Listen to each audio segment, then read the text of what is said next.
पितृपक्ष में मटके के पास रखो ये चीज़, गारंटेड पैसा आएगा। थंबनेल देख के आप समझ ही गए होंगे कि एक ऐसा टोटका हमेशा की तरह बताने वाली हूँ आपको, जो आपको माला माल कर देगा, जीवन में खुशियों का संचार कर देगा, आपके जीवन से पितृदोष का खात्मा कर देगा और आपको पितरों का आशीर्वाद भरपूर मात्रा में प्राप्त होगा। क्योंकि हमारी ऐसी मान्यता है कि जो परिंदा होता है वो पितृदेव का स्थान होता है। आपके घर का साउथ वेस्ट कमरा पितृदेव के लिए रखना चाहिए, यानी पितृदेव का स्थान होता है साउथ वेस्ट में। जो पितृ के निर्मित आप काम करते हैं साउथ वेस्ट दिशा में करते हैं तो आपको लाभ मिलता है, जिसको नैऋत्य दिशा भी बोलते हैं। और आप गैस के चूल्हे पर भी पितरों के निमित्त अर्पित कर सकते हैं। अगर आप कच्चा दूध अमावस या शनिचरी अमावस या सोमवती अमावस को अर्पित करते हैं तो अत्यंत आपको लाभ होता है। आज की वीडियो बहुत खास है और पितृपक्ष में आपको देखनी ही चाहिए। पितरों के निमित्त जो वीडियो हम आपको प्रेषित करते हैं वो देखने मात्र से ही आपको पितृदेव का आशीर्वाद और पितरानी मैया का आशीर्वाद मिल जाता है। क्योंकि पितृ का अस्तित्व, पितरानी मैया का अस्तित्व होता है, हम ऐसा मानते हैं। और उनके निमित्त जितना भी किया जाए कम है। शुभ अवसरों पर थाली निकाली जाती है, पितृदेव को प्रसाद चढ़ाया जाता है, श्राद्ध पक्ष में उनकी पूजा की जाती है। और उनके निमित्त कई व्यंजन ऐसे बनाए जाते हैं जो श्राद्ध पक्ष में बनाना बहुत श्रेष्ठ होता है। कोई सब्जियां होती हैं जिनको श्राद्ध पक्ष में बनाने से पितृदेव का आशीर्वाद मिलता है। विशेष रूप से दही का दोना अगर आप पितृदेव को अर्पित करते हैं तो बहुत प्रसन्न होते हैं। कंगन या जिसको इमरती भी बोला जाता है वो आप पितृदेव को अर्पित करते हैं तो आपको बहुत फ़ायदा मिलता है। गीता का पठन करते हैं, पितृदेव के निमित्त समर्पित करते हैं, तब भी आपको लाभ मिलता है। Hi everyone, my name is doctor Uma Shri. मेरे चैनल में व्यूवर्स, सब्सक्राइबर, आपका बहुत बहुत स्वागत है।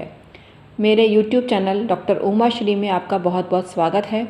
आप ऐसे ही प्रोग्रेस करते रहें, ये ब्लेसिंग्स देते हुए आज का वीडियो स्टार्ट करती हूँ। जानकारी पसंद आए तो लाइक करें, शेयर करें और कमेंट सेक्शन में ओम नमः शिवाय और जय माता दी के साथ में पितृदेव की जय जयकार करें, पितरानी मैया की भी जय जयकार करें। आइए वीडियो कंटिन्यू करते हैं।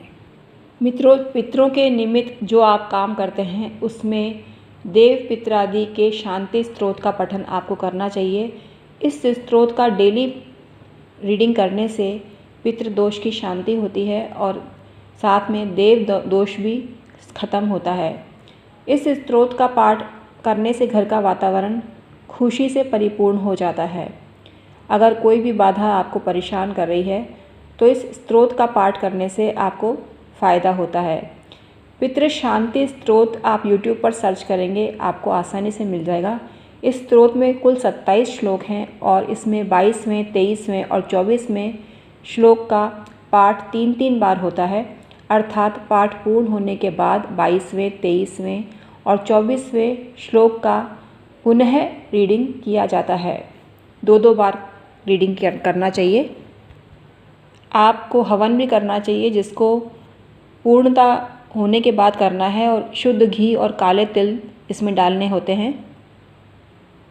पितृ बीसा पाठ भी आपको YouTube पर आसानी से मिल जाएगा और इसकी रीडिंग करने से पितृ प्रसन्न होते हैं और अपने संतानों को सभी सुख और ऐश्वर्य प्रदान करते हैं। पितृदोष शांत हो जाता है ऐसा करने से।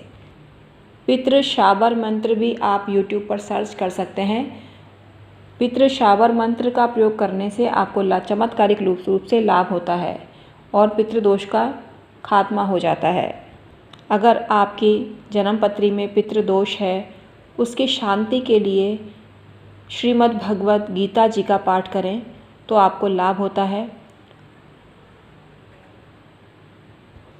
अगर आप गीता जी का 11वां अध्याय पढ़ते हैं तो उसकी एक विधि होती है जो इस प्रकार है। प्रातःकाल स्नान करके एक लकड़ी के पाटे पर आपको सफ़ेद कपड़ा बिछाना है और शुद्ध घी का दीपक जलाकर पितरानी को विनती करनी है कि वो अपने स्थान में आए और पवित्र गीता का पाठ श्रवण करें तो आपको बहुत पुण्य की प्राप्ति होती है। और पाठ के आरंभ में और अंत में 11वें अध्याय में 36वें श्लोक का संपुट अवश्य लगाना चाहिए। ये रीडिंग की विधि है।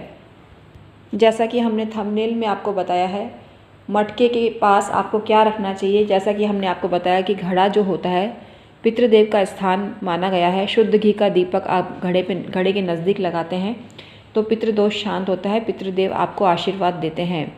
इसके साथ ही अगर आप छोटी छोटी जो आटे की गोलियां होती हैं 3 की संख्या में, एक तो अन्नपूर्णा माता जी की निकालिए और एक गोली पितृदेव की निकालिए और एक पितरानी मैया की निकालिए, तो उससे आपको फ़ायदा होता है। और जिनके निमित्त आप निकाल रहे हैं उनको मन ही मन इमेजिनेशन करिए तो आपको लाभ होता है। थोड़ा सा सूखा आटा भी आप निकाल सकते हैं और पितृ और पितरानी के नाम का निकालें और घड़े के पास रख दीजिए, इससे भी आपको लाभ होता है। आई होप आज की जानकारी आपको पसंद आई।